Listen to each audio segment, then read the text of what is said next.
সংস্কারের অভাবে বাগেরহাটের বেশিরভাগ স্লুইস গেটই অকেজো, ফলে ফসলি জমিতে ঢুকছে জোয়ারের লবণাক্ত পানি।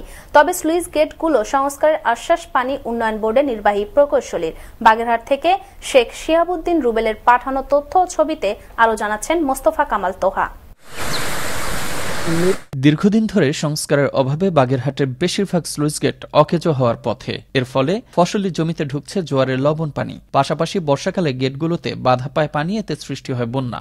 নদীর পানি সংরক্ষণ ও সাগরের লোনা পানি ঠেকাতে 60-এর দশকে বাগেরহাটে 157টি স্লুইস গেট নির্মাণ করা হয়।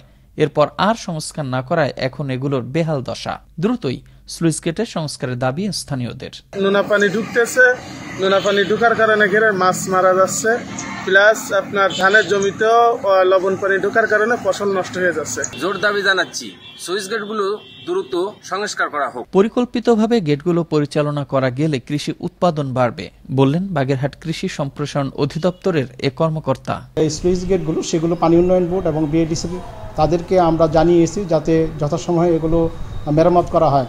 এদিকে পানি উন্নয়ন বোর্ডের তথ্যমতে বাগেরহাটে নৌ চলাচল, পানি নিষ্কাশন ও পানি ওঠানামার জন্য 3 ধরনের স্লুইস গেট রয়েছে। এর মধ্যে 108টি চলমান ও 11টি পুরোপুরি ক্ষতিগ্রস্ত।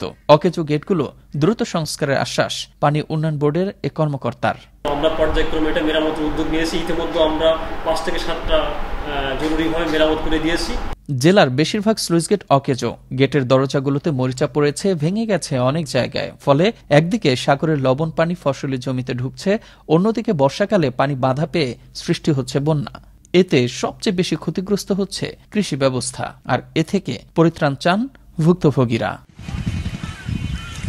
মোস্তফা কামাল তোহা, আনন্দ টিভি, ন্যাশনাল ডেস্ক।